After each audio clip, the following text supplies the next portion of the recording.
Hey everyone, welcome to another episode of the NBA 2K Roster Review. I'm your host John Markish, also known as the Real 2K Insider. The 2K Roster Review is going to cover what's going on around the NBA and how it correlates to your NBA 2K roster. The roster used in this video is my PS4 roster, the Real 2K roster. You can find it by searching Real 2K or my username Real 2K Insider. It's also just on the top downloads list. We're recapping games from January 2nd.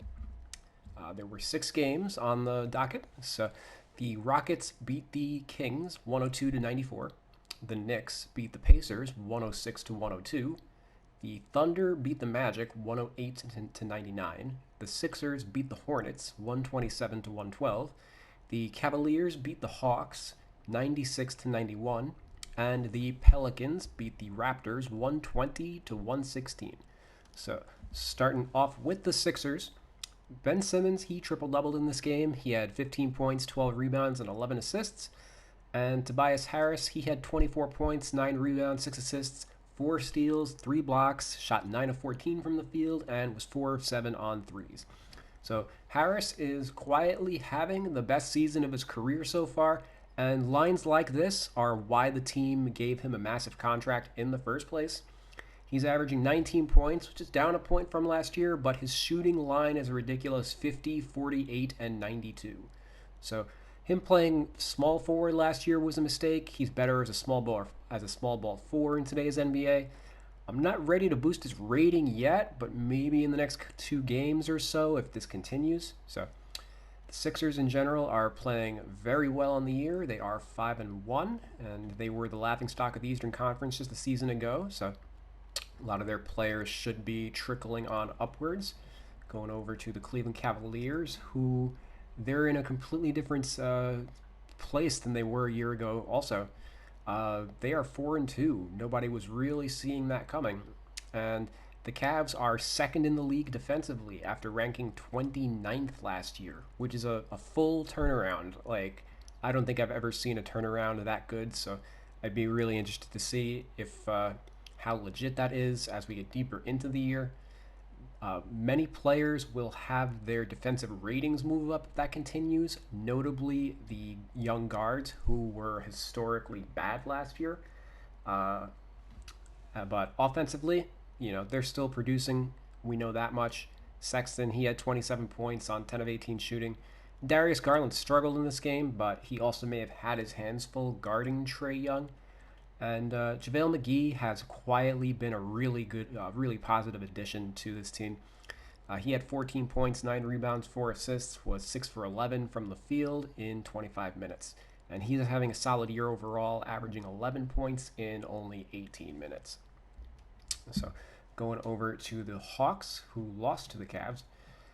I wasn't actually sure how the Hawks lost this game, as the box score for this game, it looks like they beat the Cavs in every statistical category, and I was able to find Clint Capella. He had 16 points, 16 rebounds, but he was 0 for 5 from the free throw line, and the Hawks lost by 5, so I guess that's your margin.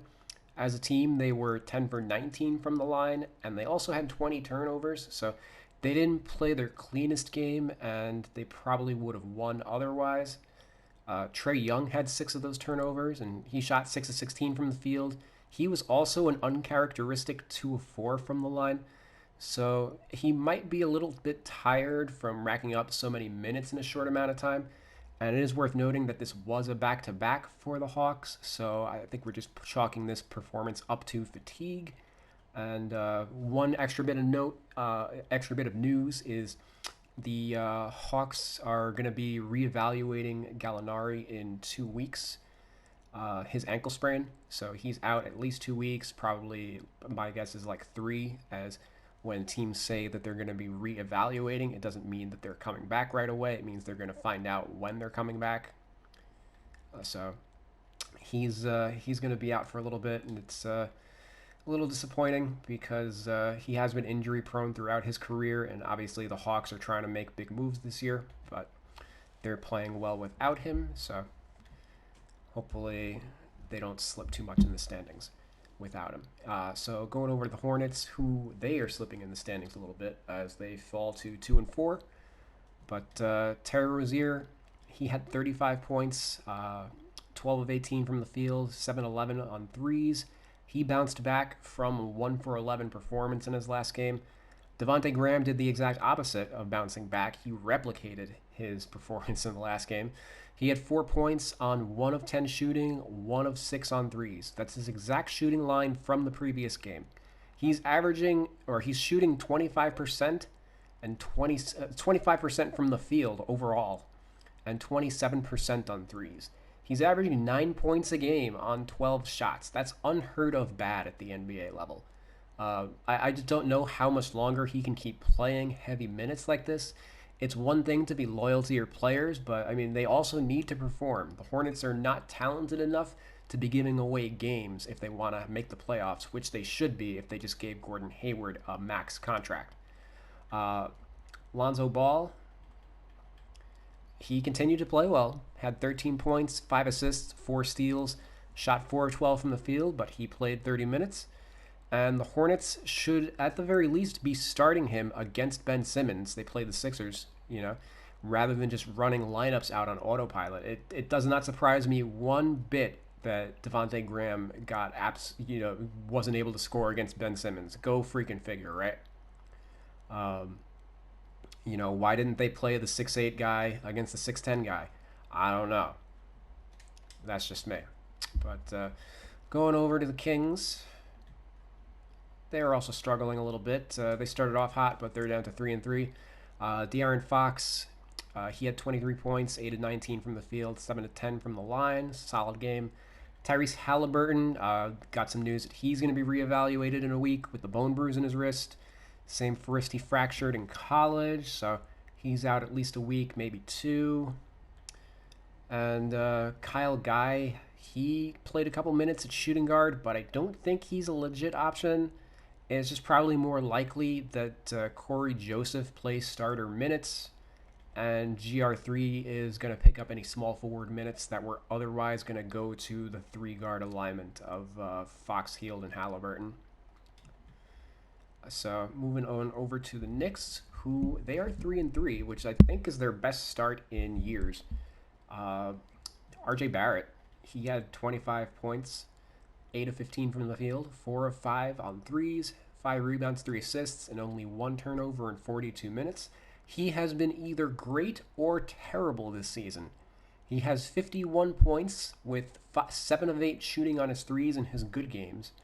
And then he's 0 for 21 on threes and all of the bad ones. So, I mean, literally the definition of like a boom or bust player. Julius Randle, 12 points, 11 rebounds, 8 assists. Didn't shoot the ball great, but he was 2 for 5 on threes. And that's really all you could. He had a tough matchup with Domantas Sabonis, but he played a well-rounded game. Alfred Payton was solid with 19 points, 8 rebounds, 5 assists. And Austin Rivers, he had 15 points on 6 of 9 shooting and 3 of 5 threes off the bench. He was the backup shooting guard in this one, as the Knicks are still without Alec Burks. I'll probably be back and forth with Rivers' position throughout the year. I had him at point guard in his first game, and now I've got him back at the 2.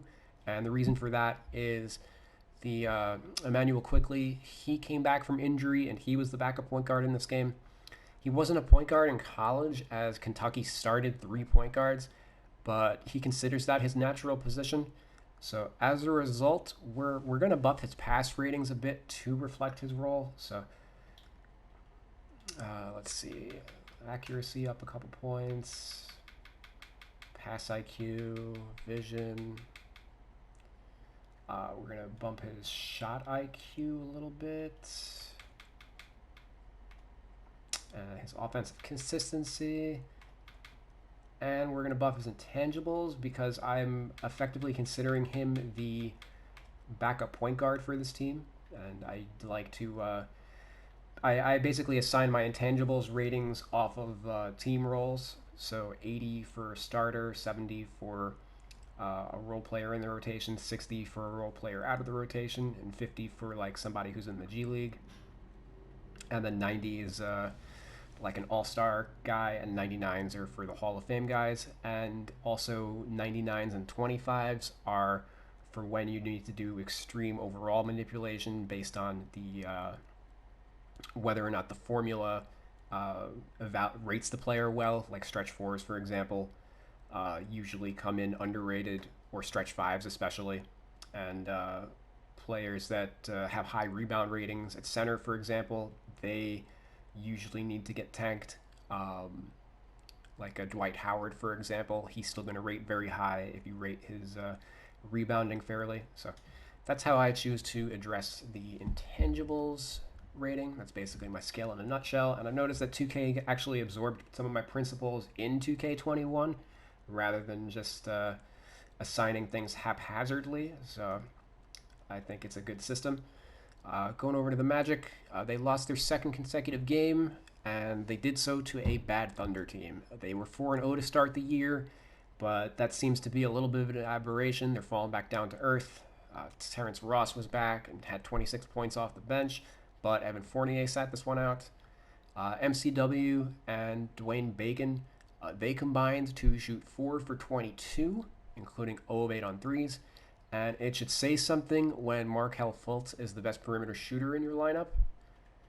Nick Vucevic, he had 30 points, 13 rebounds, and 13 to 21 shooting, 4-7 on threes, but obviously he can't do it all by himself. Going over to the Pacers, who lost to the Knicks to drop to 4-2 on the year. They're still having a great year. Malcolm Brogdon, he had 33 points, 7 assists, 12 of 18 from the field, 7 to 10 on threes, 1 turnover in 41 minutes. He had his best game of the season by far. He only shot 32.6% from 3 last year, but shot 43% in 2019. And he's at 45% this year and has hit 17 threes in 6 games. So we're going to boost his 3-point rating, and that also boosted his overall by a point and also changed his archetype. So very nice. Victor Oladipo, he had his first subpar game of the season with 16 points, 7 rebounds, 3 assists. He was 3 of 16 from the field, but salvaged his night by going 8 of 11 from the free throw line.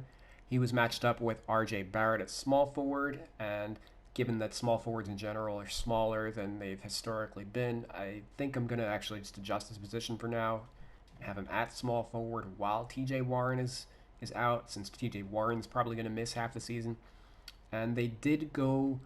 It is worth noting that a lot of that is just predicated on Aaron Holiday being the starter, and they did go with Justin Holiday down the stretch. Justin Holiday had 12 points on 4 of 5 threes in 28 minutes, whereas Aaron had 0 points on 0 of 6 shooting and 0 for 5 on threes.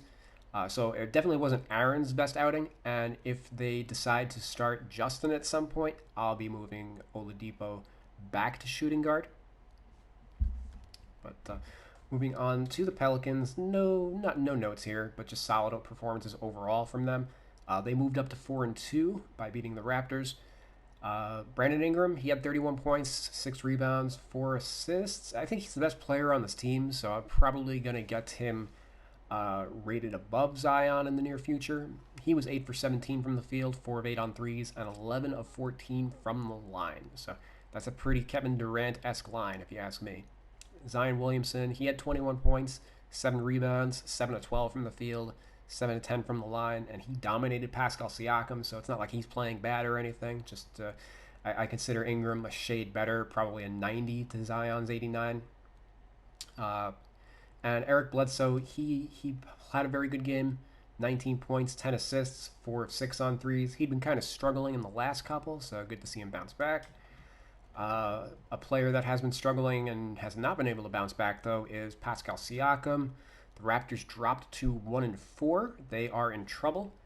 He missed the last game for disciplinary reasons, and they won without him. And they are 0-4 with him this year. He had 10 points on 4-10 shooting, and he fouled out again in 25 minutes. Just could not. Got outplayed by Zion on this one. And Lowry and Fred VanVleet, they shot 13 combined. They shot 13 of 37 from the field. So the whole team is inconsistent, but Siakam's just especially playing at a lower level than what we saw out of him last year. So we're going to adjust a couple of his ratings. We're going to drop his 3-point shot a little bit. His shot IQ will drop a couple points, and his offensive consistency will drop, and that drops him a point, and he'll probably, unless he turns it around, he's going to continue to drop in rating. Moving on over to the Rockets. They've moved up to 2-2. They are now 2-0 in the John Wall era. Worth noting that James Harden missed this game with an ankle sprain. So the Rockets won this game without him. And given Harden's issues with the team, he probably won't push himself too hard to come back from the injury. He's gonna play it easy. Cough, cough. I'm sick. That kind of attitude. So right now it's John Wall's team. He had 28 points, 6 assists on 11 of 21 shooting. It's worth noting that the Wizards, conversely, have yet to win a game with Russell Westbrook, whereas the Rockets are now undefeated with John Wall. So interesting trade for those teams. Christian Wood, he had 20 points, 15 rebounds, 4 blocks. His production's pretty unchanged from what he was doing as a starter with Detroit. His block rate is up since he's starting at center, and his turnover rate is also down. But we're going to adjust. His ratings because, in general, this 81 overall is killing me. I don't think he should have the same rating as DeMarcus Cousins for one, but I consider him better than this by a large margin. Just like we talked about the center overall rating formula before, it factors rebounding too heavily, and that's Wood's weakness as a player would be his rebounding, where the grades B plus, only average. Like most starting centers are basically in the A range, at least all the higher rated ones.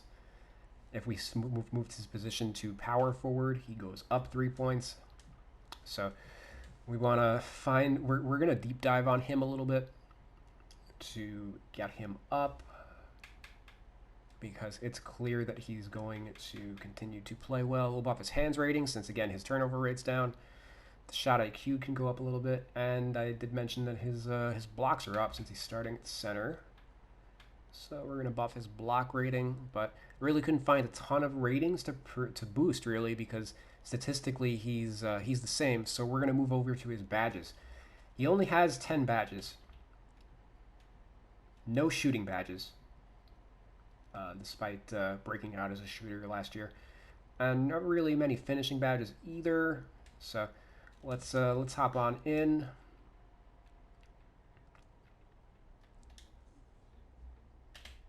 Okay, go over to inside scoring. I'm going to give him bronze in basically all the finishing badges. Relentless finisher, contact finisher, consistent finisher. I'm aware that a bunch of these badges don't exist on Next Gen, and they were replaced with other badges. I don't know what the other badges were. Some of them might fill some of the same roles. I can't say because I don't know exactly offhand what they are, but once I move on to Next Gen, I'll be able to tie those together and be able to give a good assessment of what to change badge-wise for him. But pick and roller, we're going to upgrade to gold, as he was 95th percentile. And putback boss, we're going to boost that to gold as well, as he was 88th percentile last year, both of those metrics. So let's go over to shooting. We're going to give him catch and shoot, corner specialist, and pick and popper. And then we're just going to make him a bronze rim protector on defense. So we practically doubled the amount of badges he has. He's got 18 now, which I think is a reasonable amount considering PJ Tucker has 21, DeMarcus Cousins has 20. John Wall's got, the stars are in the 40s. We could probably get Wood up to like into the 20s, but I would have to really sit down and crunch hard, and maybe some of the quality of these could go up. Maybe he should have like silver relentless finisher or something, but just at a surface level, I wanted to just tweak that a little bit, and we did bump him up to an 82 overall at the very least. So he has a higher rate than Cousins now. And I want to just make one quick adjustment on Cousins. We'll probably be re-rating him in the future as well, as he's only playing 12 minutes a game. He has a much smaller role than he's typically held throughout his career. I had held off on dropping him much because he played well with the Golden State Warriors. The last time he was healthy, he was still playing 25 minutes a game and playing well. He's only played 2 games so far, 25 minutes. But I think it's safe to say we can drop his stamina rating at the very least. And then I'll be keeping an eye, because he has a smaller role, it's going to take a little longer for his sample size to really show us anything, like what offensive ratings we can change. But if not the ratings, definitely the badges, because we see a lot of his badges are high quality. He's got a couple golds and silvers, and maybe some of those drop down to bronze, and that'll actually probably go a long way towards dropping him. We could probably drop him to a 79 overall just by cleaning up the badge situation a little bit. But Eric Gordon, he also had a solid game this year, and he looks healthy. He was in and out of the lineup last year, kind of ineffective, and he also played out of position at the 3 for a good chunk of the year. He had 21 points in this game, shot 7 of 18 from the field, and started for James Harden. And he's going to log point guard minutes by default if James Harden has to miss time, because Harden's effectively the backup point guard on this team, as they are without Chris Clemens. They don't have a backup point guard behind John Wall. And Eric Gordon's really the only other guy on the team capable of, creating offense for himself or others. So when Harden's out, Gordon's going to play the 1. And, it's worth noting, John Wall's coming off an Achilles injury himself. The team isn't going to push him super hard. So there might be games where Gordon even starts at point guard, which is wild because last year, he was starting at the 3. Positionless basketball, ladies and gentlemen. Your role can change very quickly in a short amount of time in the NBA today. So I think this is going to be good for him though, because point guard in general is more in line with his skill set than small forward. And it is worth noting, Ben McLemore and Kenyon Martin Jr. They cleared quarantine, so they will finally get to play with the team. And if McLemore's healthy, that probably leads to more minutes for Gordon at the 1. And one more roster note that I have for this team is I changed Bruno Caboclo to center based on his lineup data for this year. And that drops his overall by 3 points, which ensures that Jayshawn Tate plays over him, since they were otherwise tied for overall rating, which kept Tate out of the lineup. So going over to the rotation, you can see Caboclo's out and Tate's in, so that's effectively what I wanted to see. So we got that done. The OKC Thunder. What is there to say about this team? Darius Baisley, he had 19 points, 12 rebounds, 7 of 10 from the field. Best game of the year. Can't really do much with him rating-wise, though, because he was not very good in the other games. But at 76 overall, he's one of the lowest-rated starting power forwards in the league. And that might trickle up maybe to a 77, 78 in the near future. George Hill, he was solid with 18 points, 5 assists. Him and Al Horford are just waiting for a trade to a contender. And Shai Gilgeous-Alexander, he had 16 points, 5 rebounds, 7 assists. But he was 5 of 18 from the field and struggled. He's been struggling with his shot for the last few games. He is the number 1 option on this team, whereas he was only the second or third option the past couple seasons before that. So he's gonna take his lumps as the de facto franchise player at the moment. And Pokusevski, the future franchise player, he was 0 for 1 from the field. He missed a 3, so he drops to 2 for 21 from the field this season and 1 of 16 on threes. I'm doing a little bit of Poku watch with my video series this year. It's my show. I can do what I want. And that wraps it up for this edition of the 2K roster review. If there's a player that you think should be going up or down in rating after the first week in the season, leave a comment and be sure to subscribe so you don't miss another episode of 2K roster content. Until next time, stay safe and have a very happy new year.